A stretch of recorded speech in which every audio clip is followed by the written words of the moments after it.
மாப்பிள்ளை வீட்டுக்காரங்க வரேன்னு சொன்னதும் கையும் ஓடல காலும் ஓடல. என்னம்மா காலையில சீக்கிரம் எழுந்துட்டு இருக்கீங்க? எங்க நைட்டுலாம் தூக்கமே வரல. எப்போ பொழுது விடியும் காத்துனே இருந்தேன். நம்ம வீட்டில் நடக்க போகிற முதல் கல்யாணம் இல்லை இது.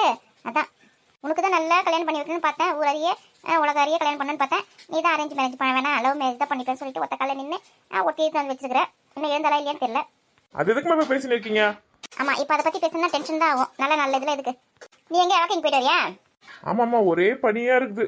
ஊட்டியா நம்ம ஊரன்னு தெரியல. இல்லை, நாய் இருந்தா கூட தெரிய மாட்டேங்குது. ஒரு நாய் மிதிச்சிட்டு இருப்பேன், லேசா கால் பட்டுச்சு, அது எகிரி குடிச்சு ஓடி போச்சு. இல்லைன்னா என்ன கடிச்சிட்டு இருக்கும். ஏன்டா கீழே பார்த்து போக மாட்டியா? ஒரு நாள் வாக்கிங் போகலன்னா என்ன உனக்கு? இந்த படியில் கூட போயிட்டு எதுக்கு நாய்கிட்ட கடி வாங்கினதுக்கு போய் நிற்க? வாக்கிங் போனா உடம்பு அன்னைக்கு ஃபுல்லா சோம்பேறியாத்தனமாவே இருக்குமா. அதான் மழையா இருந்தாலும் புயல இருந்தாலும் போயிட்டு வந்துடுறேன். சரி, நீ பார்க்குற வேலை அப்படியே உட்காந்து செய்கிற வேலை. வாக்கிங் போய் தான் ஆகணும். போய் அவளை எழுப்பி வாசல் நல்லா சுத்தமாக பெருக்கே. தண்ணி தெளிக்கிறாள், சாணி தெளிக்கிறாள், தெளிச்சு பெரிய குழம்பா போட சொல்லு. கலர் போடுற வாங்கி வச்சுக்கோங்க, அதெல்லாம் போட சொல்லு. சரிம்மா, எழுப்புறேம்மா. அப்படியே பாலுக்கு எக்ஸ்ட்ரா சொல்லிட்டு ஒரு 5 லிட்டர் பால் வேணும்னு அதில் சொல்லி வச்சுட்டு எடுத்து வந்து கொடுத்துருவாங்க. பரிமா கிட்ட கேட்டால் அவளை பால் இல்லை, நம்ம ஊரில் இருக்கவங்க பக்கத்து வீட்டில் அக்கம் பக்கத்தில் வீட்டில் கொடுத்தா கரெக்டாக இருக்குன்னு சொல்லிட்டா. கடையில் தான் வாங்கி ஆகணும். 5 லிட்டர் பால் சொல்லிட்டு நினச்சி கடையில் நம்ம ஃபோன் பண்ண சொல்லும் போது எடுத்து வந்து கொடுக்க சொல்லு. 5 லிட்டர் பால் நம்ம ஃப்ரிட்ஜில் வைக்க முடியாது. நம்ம கிட்ட இருக்குது மீடியமான ஃப்ரிட்ஜ் தான், கடையில் வச்சிருப்பாங்க அவங்க. என்ன மாப்பிள்ளை வீட்டுக்காரங்க வரத்துக்கு ஒரு 1/4 மணி நேரத்துக்கு முன்னாடி வந்து கொடுத்தாங்கன்னா நம்ம காசு வச்சிடலாம். காப்பி போகிறதுக்கு கரெக்டாக இருக்கும். அவங்க காப்பி குடிப்பாங்களா இல்லை கூல் ட்ரிங்க்ஸ் ஏதாவது குடிப்பாங்களான்னு தெரியலையம்மா. நீ வேற பாலுக்கு வாங்கி வச்சுக்க போறேன்ற முன்னாடியே. ஆமாம்ல, அது வேற தெரியல. காஃபி குடிச்சாங்கன்னா பால் கச்சி காப்பி போட்டு கொடுத்துடலாம். கூல் ட்ரிங்க்ஸ் கேட்டாங்க என்ன பண்ணுறது? ஒன்றும் கவலைப்படாதீங்கம்மா, அந்த பால்லேயே வந்து நம்ம ரோஸ் மில்க் போட்டு கொடுத்துடலாம் கூல் ட்ரிங்க்ஸ் கேட்டாங்கன்னா. நல்ல ஐடியா இது இருக்கே. சரி, பாலுக்கு மட்டும் சொல்லிடு. சரிம்மா, ஃபோன் பண்ணி சொல்லிடுறேம்மா. சரி, முதல்ல போய் அவளை எழுப்பு. சரி, குழம்பு சொல்லு. சரிம்மா. ஒரு விஷயம்மா, தங்கச்சிக்கிட்ட ஒரு வார்த்தை கேட்டிங்களாம்மா? அவளுக்கு இந்த கல்யாணம் பிடிச்சிருக்கா, மாப்பிள்ளை பிடிச்சிருக்கானே? ஆமா, அவளை கேட்டு தான் எல்லாத்தையும் பண்ணணுமா நானே? அதுக்கு இல்லைம்மா, ஒரு வார்த்தை நீ கேட்டுக்கலாம். அதெல்லாம் எனக்கு தெரியும், அவளுக்கு எது நல்லது எது கெட்டதுன்னு. இப்படிதான் எல்லாம் பார்த்து தான் செஞ்சுருக்கேன். அவள் மனசுல என்ன இருக்குன்னு தெரிஞ்சுக்கிட்டே நம்ம அது போய் நடந்துக்கலாம். நீ என்ன சொல்ல வர? அவள் யாரையாவது லவ் பண்ணுறான்னு சொல்றியா?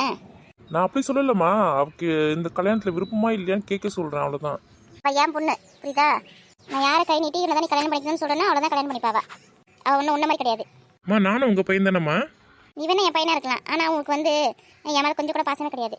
ஏம்மா அப்படி சொல்கிறீங்க? என் மேலே பாசம் இருந்தால் நான் சொல்கிற நீ கல்யாணம் பண்ணிருப்பேன். இந்த பொண்ணு வேணான்னு சொல்லும் போதும் இந்த பொண்ணு தான் கல்யாணம் பண்ணிப்பேன் ஒத்த காலையில் நீ கல்யாணம் பண்ணி வந்தல. அப்புறம் எங்கே போச்சு என் பாசமா? போ காலையில் டென்ஷன் பண்ணாத, போய் அவள் போய் எழுப்பு. சரி, போய் அவளை போய் எழுப்பலாம். எல்லாம் நல்லபடியாக நடந்தா சரி. ஒருவேளை லவ் கிவ் ஏதாவது இருக்குமோ? நம்ம வீட்டுக்குள்ள ஒரு பையன் வந்து நான் லவ் பண்ணுறாளோ? சே அந்த மாதிரிலாம் இருக்காது. என் பொண்ணு அதெல்லாம் பண்ண மாட்டான். அக்கம் பக்கத்துலாம் போய் சொன்னாலா இல்லையா தெரியல, மாப்பிள்ளை வீட்டிலேருந்து வராங்கன்னு. இவ்வளோ நம்பவே முடியாது. நம்ம போயிட்டு ஒரு எட்டு சொல்லிட்டு வந்துடலாம். அப்புறம் ஏன்டி சொல்லணும்னு சண்டைக்கு வருவாங்க நம்மகிட்ட. நம்மளும் இவ்வளோ மாதிரி சின்ன குழந்தையாகவே இருந்துக்கலாம்ல. எவ்வளோ நிம்மதியாக தூங்குறான். எழுந்துப்பா, விளையாடுவா, ஸ்கூலுக்கு போவா, திரும்ப வந்து விளையாடுவா, ஜாலியாக இருக்கிறான். நம்மளும் சின்ன குழந்தையாகவே இருந்திருக்கலாம்.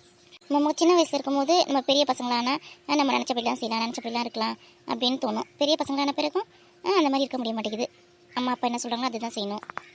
பொண்ணாக பிறந்தா கல்யாணம், குழந்தை, குட்டி, குடும்பம், இப்படியே போயிடும். நம்ம ஆசைப்பட்ட மாதிரி எப்போ தான் வாழறது? சரி, கல்யாணம்னு ஒன்று பண்ணி வைக்கிறாங்க. நம்ம இஷ்டப்பட்டவராது கல்யாணம் பண்ணி வைக்கலாம். அதை பற்றி யாரும் கேட்க கூட தயாராக இல்லை. அந்த விமல் அன்றைக்கி வந்தான். அவனாவது அம்மா கிட்ட சொல்லிட்டு போயிருக்கலாம்ல. நான் தான் இந்த பொண்ணை லவ் பண்ணுறவங்க பொண்ணு, அந்த பொண்ணை எனக்கு கல்யாணம் பண்ணி கொடுங்கன்னு வந்தான். பார்த்தா போயிட்டான். அம்மா மீறி எதுவும் செய்யறதுக்கும் பயமாக இருக்குது. ஏற்கனவே அண்ணன் லவ் மேரேஜ் பண்ணிக்கலாம்னு சொல்லிட்டு அம்மா கோவத்தில் இருந்தாங்க. அதே மாதிரி நம்மளும் லவ் பண்ணுறோம், அவர் என்ன கல்யாணம் பண்ணி வைங்க அப்படின்னு கேட்டால் அம்மா நம்ம மேலே கோவப்படுவாங்க. இப்போ என்ன தான் பண்ணுறது? இவளுக்கு எங்கேருந்து தான் நிம்மதியாக தூக்கம் வருதுன்னு தெரியலையே. நமக்கு தான் அடி வயதில் புளிய கரைக்குது. இவன் நல்லா நிம்மதியாக தான் படுத்துன்னு இருக்கா. ஒருவேளை இந்த கல்யாணம் நடக்கிறதுல அவளுக்கு இஷ்டம் தான் போல இருக்குது. நம்ம தான் தப்பாக நினச்சின்னு இருக்கோமோ? சரி, கேட்டு பார்க்கலாம் அவள்கிட்டயே. நேரடியாக கேட்டால் தான் இது வேலைக்கு ஆகும். என்ன சாந்தி, ரெடி ஆகிட்டியா? என்னன்னு கேட்டீங்க? ஆள் கொஞ்சம் சோகமாக தான் இருக்குது, டவுட்டாக தான் இருக்குது. பொண்ணு பார்க்கறதுக்கு மாப்பிள்ளை வீட்டிலேருந்து வராங்களே, ரெடி ஆகிட்டியான்னு கேட்டேன். இந்த ரெடி ஆகணும். நீ சரி, நீ எந்த புடவை கட்ட போகிறேன்னு சொல்லு. அதுக்கேற்ற மாதிரி ப்ளவுஸ் எல்லாத்தையும் எடுத்து வச்சு மலையில் எடுத்து வச்சுக்கிறேன். ரெடியா? உங்களுக்கு எது பிடிச்சிருக்கோ எடுத்து வைங்க. நீ எது பிடிச்சிருக்கோ எடுத்து வையா. புடவை கட்டிக்க போகிறது நீ. எனக்கு எது பிடிச்சிருக்குன்னா எனக்கு எது பிடிச்சிருந்தாலும் நீ கட்டிப்பியா? ஆஃப்டர் ஆல் அது ஒரு புடவை தானே. நீ வாழ்க்கையே மற்றவங்களுக்கு பிடிச்ச மாதிரி வாழ தயாராகிட்டேன். அதுக்கப்புறம் புடவை மற்றவங்களுக்கு பிடிச்ச மாதிரி கட்டினா என்ன? உங்களுக்கு எது பிடிச்சிருக்கோ எடுத்து வைங்க, கட்டிக்கிறேன். இவன் என்ன சொல்கிறா? எது சொல்கிறது இருந்தால் கொஞ்சம் தெளிவாக சொல்லிடி, எனக்கு ஒன்றுமே புரியல. கொஞ்சம் தள்ளிப்படுமா. சாந்தி, இங்கே பாரு, என்ன பாரு. சொல்லுங்க. நீ முதல்ல எழுந்து உக்காரு. இப்போ என்ன பண்ணுறது நம்ம? சொல்லுங்க. நீ உன்னை ஒரு விஷயம் கேட்பேன், கரெக்டாக உண்மையை சொல்லணும், புரியுதா? போயில அது சொல்லக்கூடாது. சொல்லக்கூடாதா? என்ன விஷயம்? நீ அந்த விமலை லவ் பண்ணுறே இல்லையா? அண்ணி, நான் அன்னைக்கே சொல்லிட்டேன் உங்ககிட்ட. அவன் தான் என்ன லவ் பண்ணுறான், நான் லவ் பண்ணல, அம்மாக்கு பிடிக்காதுன்னு சொல்லிட்டு. இந்த வழவழா குழக்குழா அதெல்லாம் எனக்கு தேவையே கிடையாது. நீ லவ் பண்ணுறியா இல்லையா? உண்மையை சொல்லு.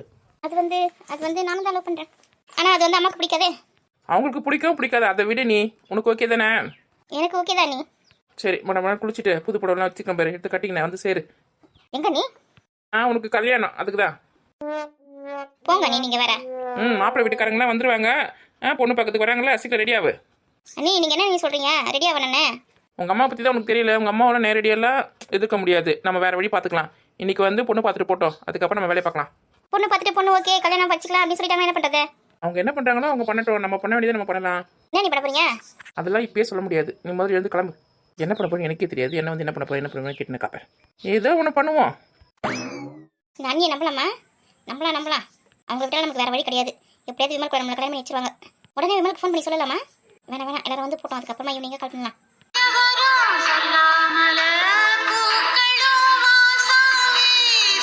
எந்திரிச்சு கிளம்புமா, கனவுல அப்புறம் காணுவேன். இந்த அத்தை தானே தினமும் வாசல் போய் குளம் வைப்பாங்க.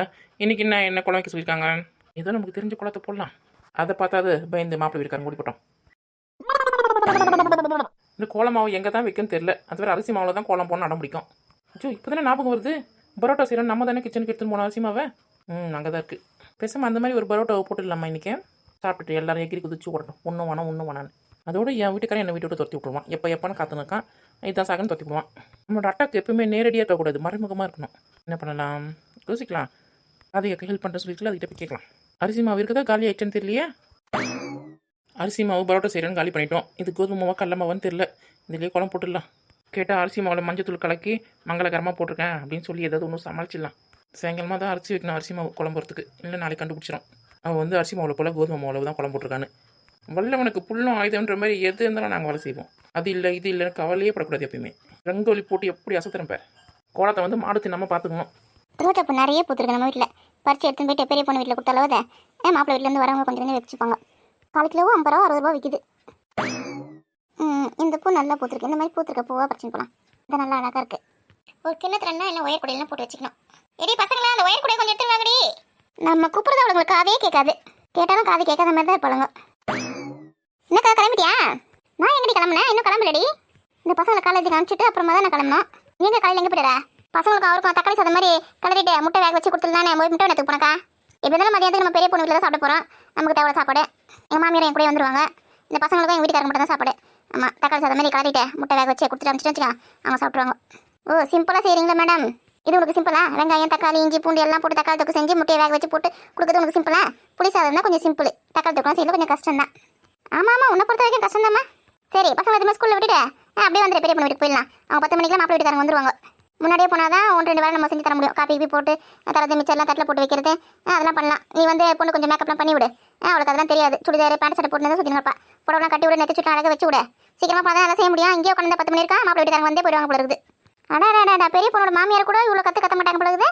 நீ ஏன் ஆட்டம் ஆடி நிற்கன்னு தெரியலையா? கிளம்பலாம். அவங்க 10 மணிக்கு தான் வராங்க. பசங்க எத்தனை ஸ்கூலில் விட்டுட்டு 8-9 மணிக்கெலாம் வந்துடுவேன். உனக்குன்னா 2 பெரிய பசங்க அதுங்களே ரெடியாகி அதுங்களே போயிடுங்க. நீ ஆனால் எனக்கு அப்படியா எல்லாத்துக்கும் குளிப்பாட்டி தலையை வரி யூனிஃபார்ம் போட்டு பவுடர் இவ்வளோ அடிச்சு இவ்வளோ சாப்பாடு ஊட்டி எத்தனை ஸ்கூலில் விட்டுட்டு நான் வரணும். நான் ஒன்றா பொறுமையாக தான் வர முடியும். உடனே நீ முன்னாடி போ. ஆமாம் நான் பெரிய பசங்க வச்சுக்கணும் பேர். எல்லா வேலையும் நான் தான் செய்யணும் உங்களுக்கு. இல்லைன்னா டிஃபன் பாக்ஸ் கட்டி வச்சு டிஃபன் பாக்ஸ் கூட எடுத்து போக மாட்டாங்க. வாட்டர் கேன் தண்ணி ஊற்றி டிஃபன் பாக்ஸ் எடுத்து கையில் கொடுத்து எடுத்துன்னு போங்கம்மா சாப்பிடுங்கம்மா கையில் கொடுத்தா தான் செய்வாங்க. இல்லைன்னா கம்முன்னு போயிடுவாங்க. உன் பசங்களை குறை சொல்லணும்னா உனக்கு தூக்கமே வராது. இதெல்லாம் ரோஜா ரோஜா வச்சுன்னு போகிறேன்.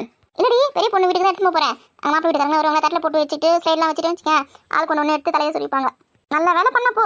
ஆமாம் பூலாம் ரேட் அதிகமாக விற்கிது. இது வேறு தை மாசல்ல எல்லாமே முகூர்த்த நல்லா வேறு இருக்குது. எல்லா பூவுமே ரேட் அதிகம் தான். இந்த ரோஜா பூவே வந்து 50 ரூபா 60 ரூபா சொல்கிறாங்கக்கா. 100 50 ரூபா 60 ரூபா சொல்கிறாங்களா? ஆமாம் பேசாமல் தினமும் நம்ம பூத்த பூலத்துமே கட் பண்ணி கடையில் கொடுத்தா கூட நல்லா காசு கிடைக்கும்னு நினைக்கிறேன். நம்ம தான் வேஸ்ட்டாக வச்சிருக்க முடியாது. எங்கடி பறிச்சு எடுத்துன்னு போய் கொடுக்கலாம் பார்த்தா பசங்க விடவே மாட்டேதுங்க.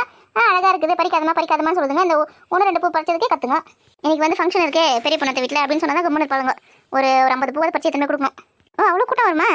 எத்தனை பேர் வராங்க என்னன்னு எதுவும் தெரியலடி. பறிச்சு எதுவுமே வைக்கலாம் மீதி இருந்துச்சுன்னா அவங்க வச்சுக்கிட்டோம். ஆமாம் நம்ம வீட்டில் இடம்லாம் இருக்கிறதுனால நம்ம செடிலாம் வச்சிருக்கிறோம். இடம் இல்லாதவங்களுக்கு தான் கஷ்டம் காசு கொடுத்து கிடைக்க வாங்கணும். இன்னும் காக்கட்ட மல்லிலாம் வச்சுன்னு வச்சுக்கேன். இந்த சீசனுக்கு இந்த பனி சீசனுக்கு நல்லா பூக்கொண்டே முழமாக காக்கட்ட மல்லி வச்சு அப்படியே அடக்கையாக வந்துடும் கும்பலாக. நம்ம வீட்டில் வைக்கணும். இது வந்து மழைக்காலமாக பார்த்து வச்சா நல்லா வேறு பிடிச்சிக்கும். ஆமாம் இப்போ இங்கே மல்லி முல்லை ஜாதி மல்லி எதுவுமே கிடைக்க மாட்டேங்குது. காக்கட்ட மல்லி தான் கிடைக்குது. காக்கட்ட மல்லி வாசனை இல்லைனாலும் இந்த சீசனுக்கு அதான் கிடைக்குது. கல்யாணத்துக்கு எல்லாத்துக்குமே அதான் வாங்கி போகிறாங்க. அதே முழம் 20 ரூபா 30 ரூபாய்க்கு விற்குதுக்கா. நம்ம காக்கட்ட மல்லி வச்சுட்டு வச்சுக்கேன். நம்மளுக்கு பூ இருக்கும் அடுத்த வருஷத்துக்கு சீசனுக்குலாம். நம்ம பெரிய பொண்ணு கூட என்ன பூ வாங்கினான்னு தெரியல. மல்லி வாங்கினாலும் இல்லை காக்கட்ட மல்லி வாங்கினாலும் தெரியல. மல்லி எப்படி இருந்தாலும் ஒரு முழம் 200 ரூபா சொல்லியிருப்பாங்கன்னு நினைக்கிறேன். என்ன பண்ணுறது முகூர்த்த சீசனில் முக்கியமானவங்களாம் வாங்குவாங்க. இந்த மல்லி கிடைக்காது, அதனால ரேட் அதிகம். கிடைக்கிற மாதிரி இருந்தால் இப்போ பூக்காது, பனிக்காலத்தில் வந்து பூக்காது. கொஞ்சம் வெயில் இருக்கும் போது தான் மல்லி நல்லா பூக்கும் நிறைய, அப்போ ரேட்டு கம்மியாக இருக்கும். இப்போ வந்து பனிக்காலமாக இருக்கு இல்லையா, மல்லி கொஞ்சமாக தான் பூக்கும், அதனால ரேட் அதிகம். அதுவும் இத்தினோண்டு தான் இருக்குது மல்லியே, அது அந்த ரேட்டு சொல்கிறாங்க. நம்ம வீட்டு தோட்டத்தில் கூட மல்லி செடி இருக்குது, 4-5 குண்டு மல்லி. அது சீசனாக தான் பூக்குது, வெயில் காலத்து தான் பூக்குது. அதுக்கு ஏதாவது உரங்கிற வைக்கணுமா எனக்கு தெரியல. நம்ம வீடு செம்மதுனாக்கா அதே வந்து சீசன் வந்து தான் பூக்க உண்டு. ஆமாம், சீசன் வந்துச்சுன்னா அந்த பங்குனி சித்திரையில் வந்து நல்லா அப்படியே கும்பலாக பூத்துரும். ஒரு நாளைக்கு 50 பூ அப்படி பூத்துச்சுன்னா நம்ம வீட்டில் இருக்கவங்க எல்லாரும் வச்சுக்க நல்லாயிருக்கும். ஒரு பூ எவ்வளோ பெரிய பூ இருக்கும். ஆமாம், அப்போ தானே மல்லிப்பூ வச்சு போகலாம் நம்ம. ஆமாடி இப்படியே பேசி இந்த டைம் ஆகிடும். போய் ரெடி ஆகுடி, பசங்களை முதல்ல கிளப்பி விடு. வீட்டுக்காக கிளம்பிட்டாரா?